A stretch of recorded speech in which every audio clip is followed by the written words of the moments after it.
Good day to each and everyone. By the way, my name is Usman S. Manday, and for today's video is we have to discuss about the three problems that we're going to solve in an shape and angle. It depends on their degrees. So the first problem here, which is in number 3, we have ABCD is a rhombus. So, saan ba natin makikita yung ABCD? So, we have start here A, B, C, and D. So, all of these are rhombus. So, next naman is the ACF. Yung ACF are the straight line.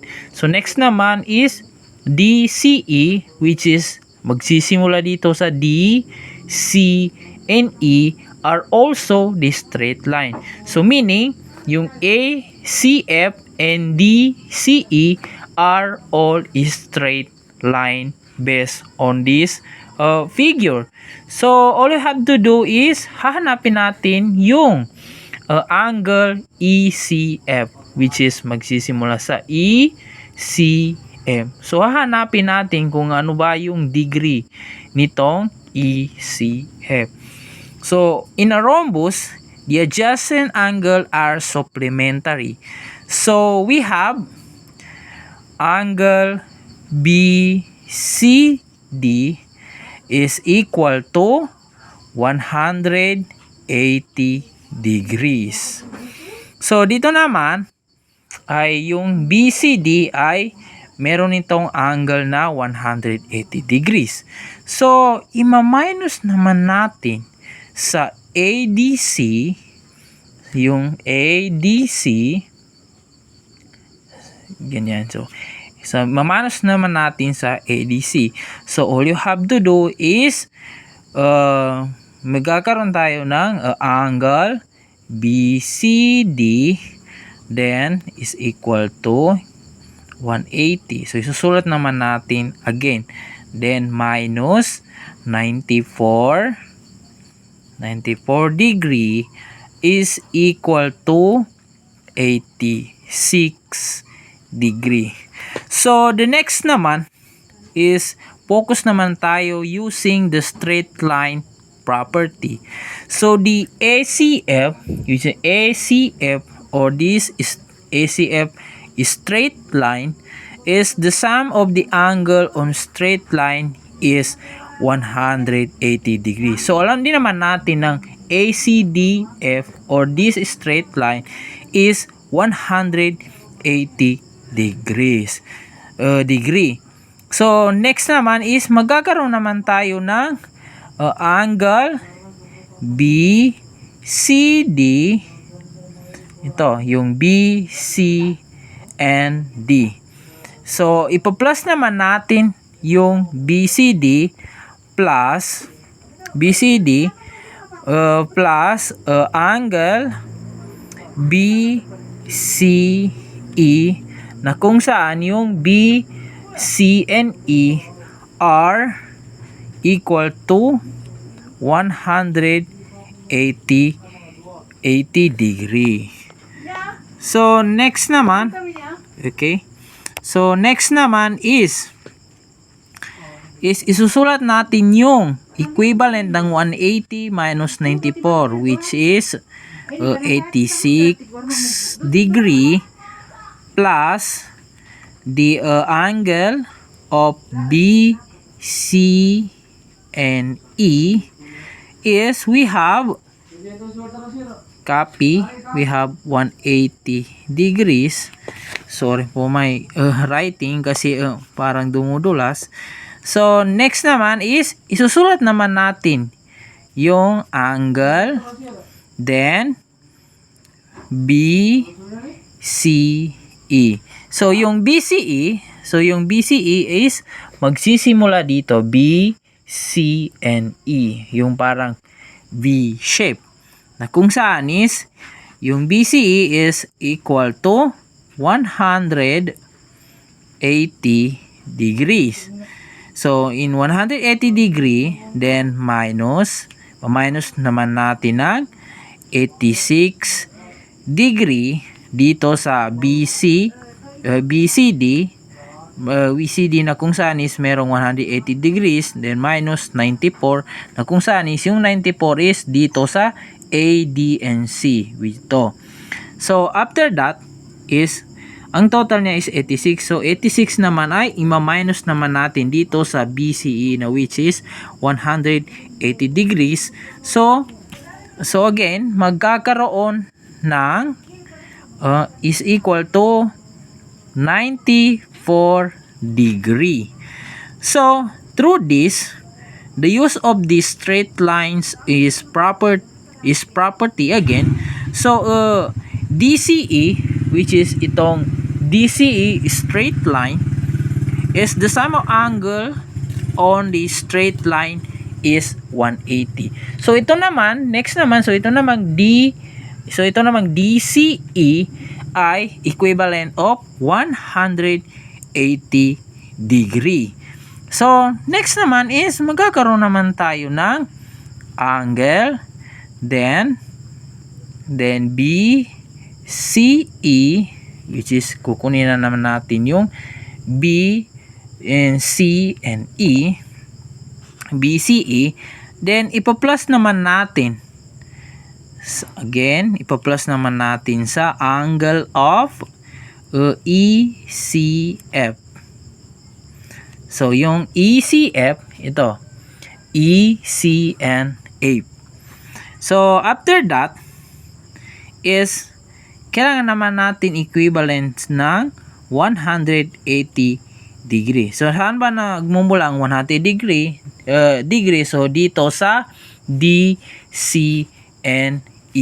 So after that is we have 94. So ang total naman ng BCE, which is 180 degree minus 86 is 94. So copy the 94. So copy the 94 degree. Then gamit na ng addition plus angle of ECF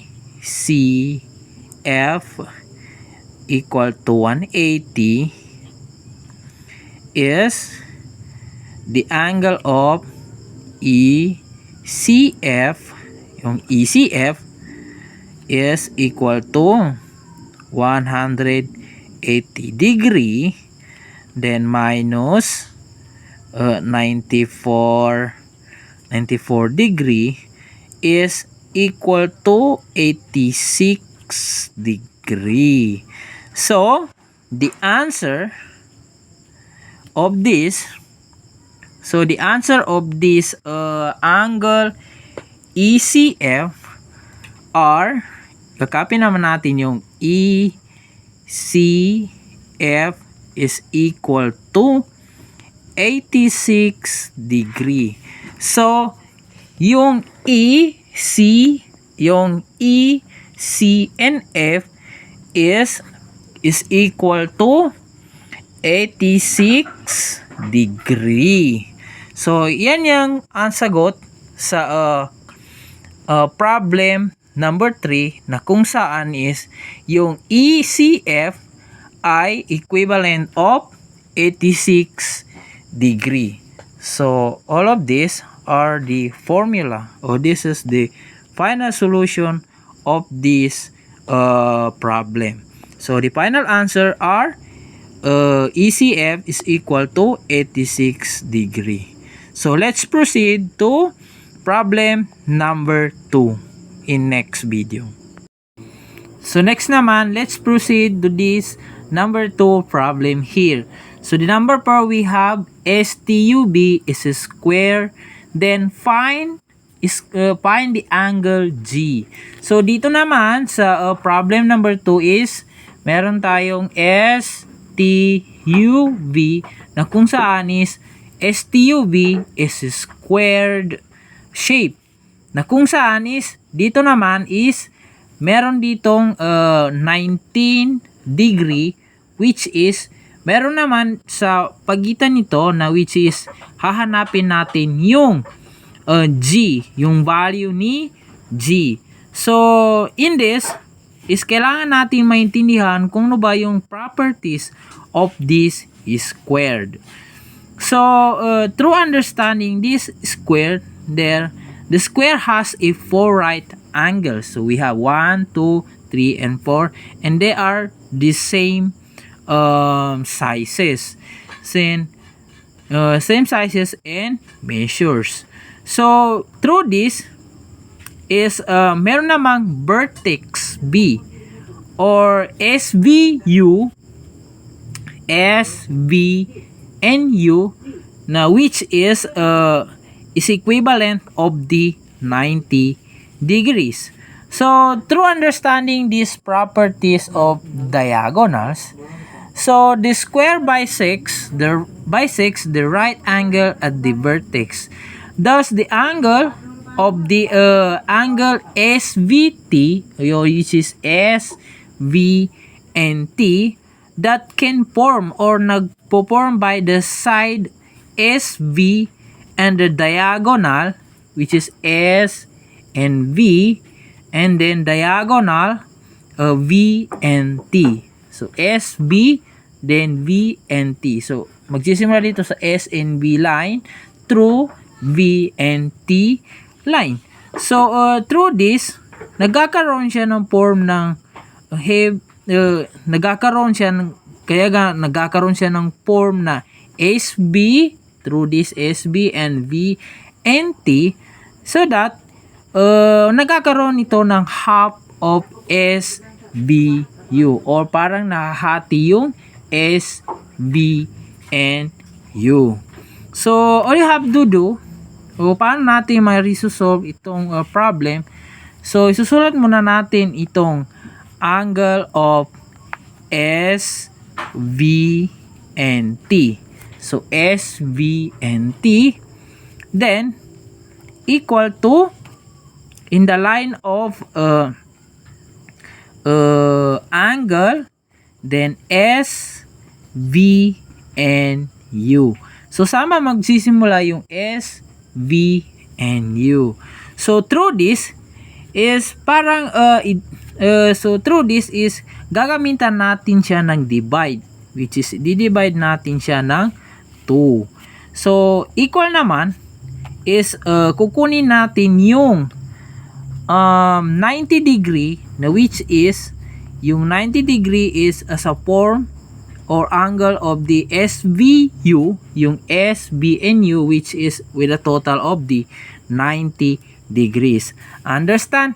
So, through this is we have 90 degree is ima-minus naman natin o just copyright in denominator in the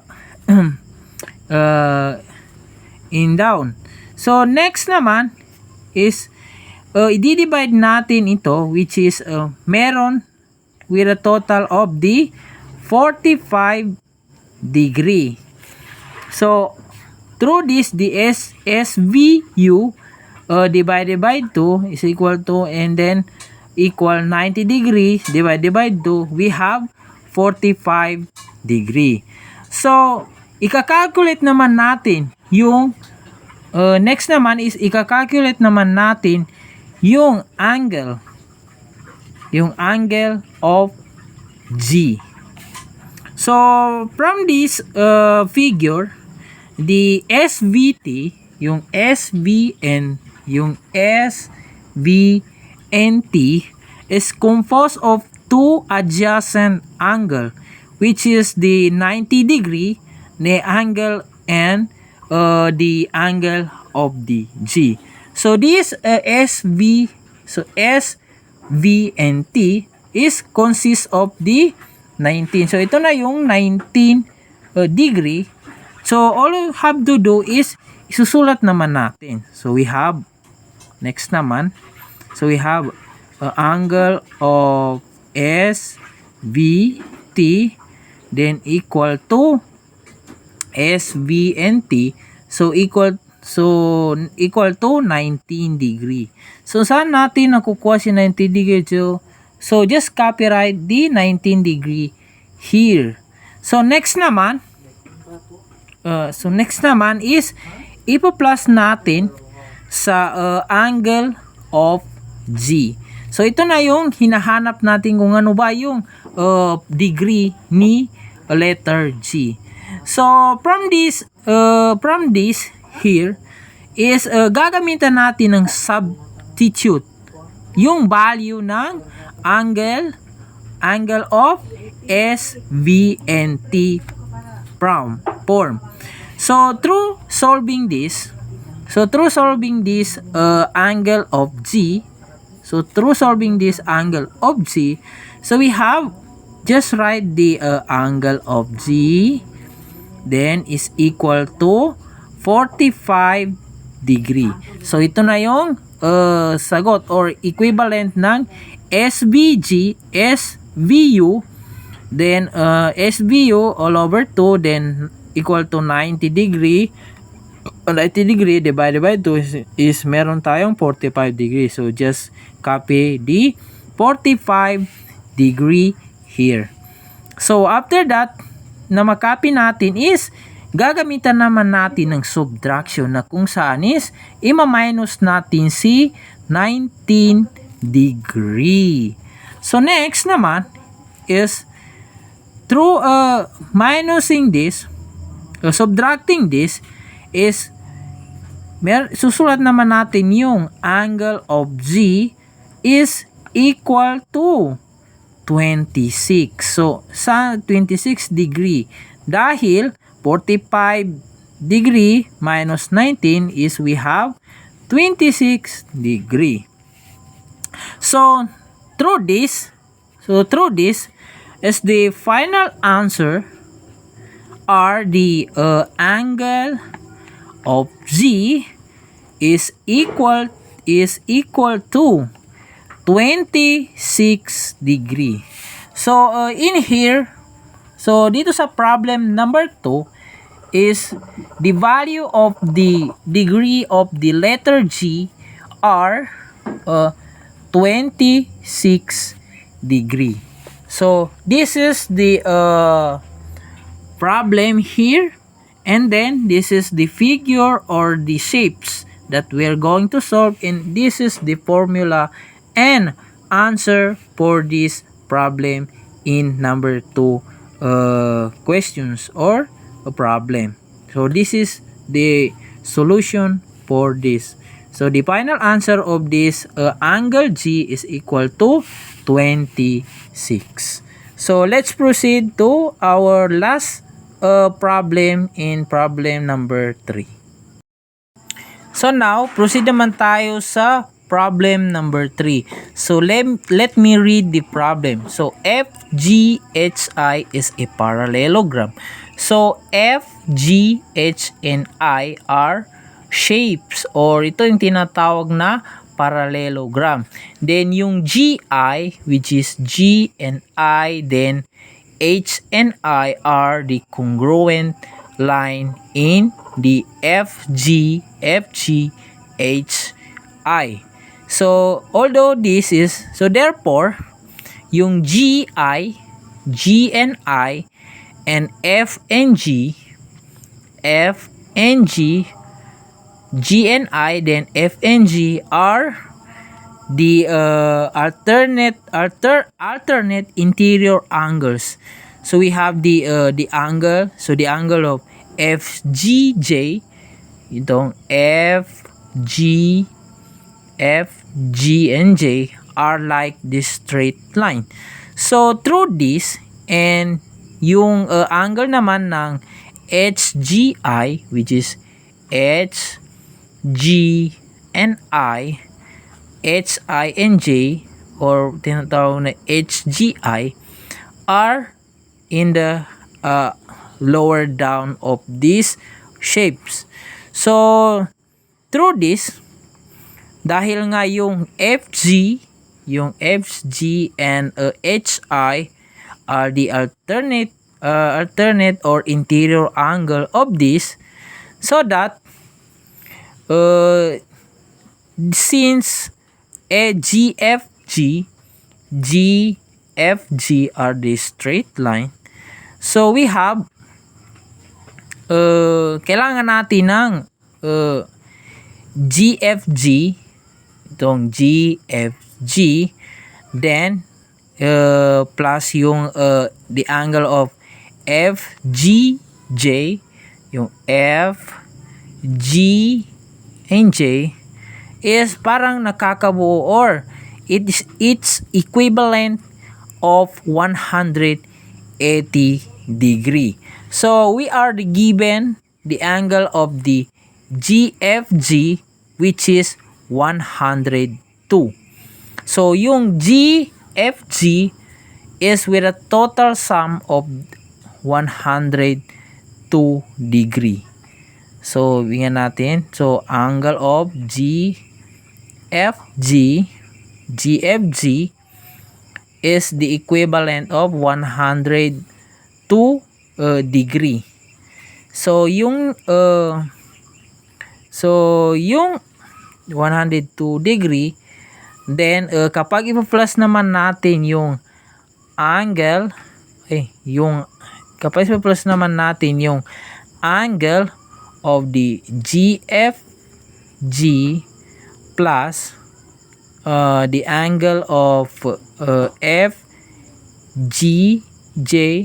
then plus naman natin yung the angle ulit ng FGJ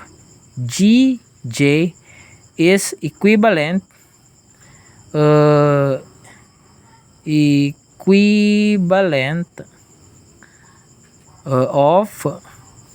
180 degree. So as you can see here, so all you have to do is isusulat natin yung all you have to do is isusulat naman natin yung 102 degree na kung saan is the area of the GFG which is the 102 degree. So after that na natin may sulat is ipo-plus naman natin sa 2. So ano ba yung ipo-plus naman natin sa 2? Then isusulat din naman natin yung angle ng FGI. FG and J pala. Sorry. So is equivalent naman ng 180 degree. So ito. So after that is we have 2, then ito times naman natin sa angle ng FGJ, then equal 180 degree. Then ima-minus naman natin yung equivalent FGG which is 180 degree ng 102 which is the equivalent of GFG which is 102 degree. Okay, lagyan natin ng degree. So after that FGJ, so after that is susulat naman natin ulit yung 2 times the area of the angle of the FGJ, then equivalent is equal to 78 degree. So saan nakuha yung 70 degree which is itong 180 degree minus 102 is equivalent of 78 degree. So next naman is susulat din naman natin yung the area of the F, G, and J, and then is equal to 39. So saan naman nakuha yung 39 degree? So yung 78 is ima-minus lang natin sa 2 which is yung 78 is ima-minus lang natin sa 2, kaya magkakaroon ng FGJ is equivalent of 39. So after this is kailangan naman natin yung angle ng F is parang is is same as the angle of FI and H, yung FI and H, yung parang pa B shape, which is corresponding angle to the angle of GFG. So through this, the angle of F in the diagram is an exterior angle to the triangle formed by the line segment, which is the GI. Yung GI, then the point of H. Then after that is the angle of F is an interior angle of the triangle formed by the extending the line, which is extending the line segment from J pass to I. So ito, straight, parang straight line. So the angle of F, is the the angle of F and the angle of FIH, which is FI and H, meaning are formed the linear pair on the straight line extending from J through the I, through this straight line from J and to I. And understand? So after that, so the angle of F is shown as the angle of HI, which is the H and I. So dito yung angle na kung saan is cover ni letter M. So through this shown as the angle of HI. Ito naman yung HI. Dahil dito na yung HI. So through this is magkakaroon with a point on the line. So which is an exterior angle of the triangle GFI. So ito yung naman yung exterior angle which is GF, yung GF and I. Yung GF and I. So through this bibigyan naman natin ng property na kung saan upang consecutive yung angles or a line in a parallelogram to become the supplementary. So all you have to do is just isusulat naman natin yung the angle of the FGH, itong FG hanggang FGH, and then ipa-plus natin sa ipa-plus naman natin sa angle of GHI, which is this GH and I. So this side naman, so mag-isip dito GH and I form. So next naman is lahat ng to is the angle of FGH plus the angle of GHI is 180 degree. So next naman is the angle of GHI plus yung GHI, which is GHI. Then plus naman natin si angle of HI line, which is ito HI line, itong H then I line. So through this is meron naman tayo through this angle of GHI plus the angle of HI is equal to 180 degree. So all sides are 180 degree. So if the F, so naman is yung F daw is equal to the angle of F, G, and G. F, G, and G.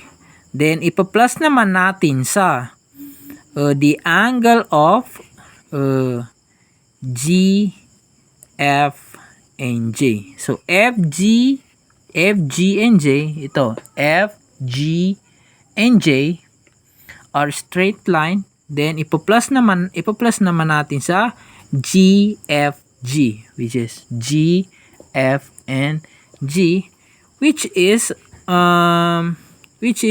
magkakaroon naman, next naman is magkakaroon tayo ng yung equivalent ng F is equal to 39. So yung 39 is dito natin nakuha, which is yung 78, is i-divide natin sa dalawa, is the total is 39. So this 39 degree is ipo-plus naman natin sa 102.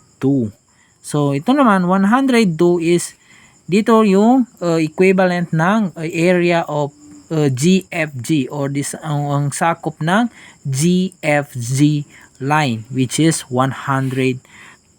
So next naman is kapag naman ganito is kailangan natin ipo-plus or i-add yung 39 plus 102 degree, which is the total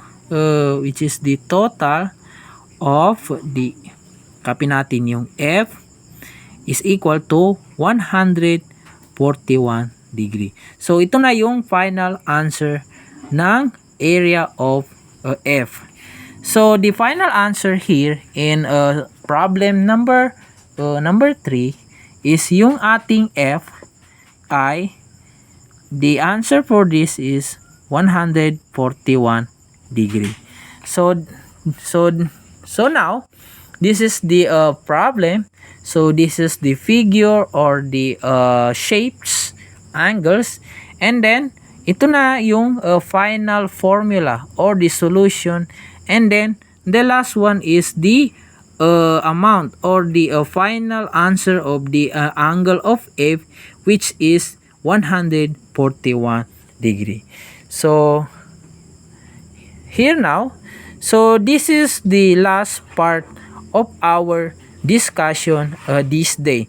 So I hope you learned something about our video for today's video. Thank you so much and wassalam.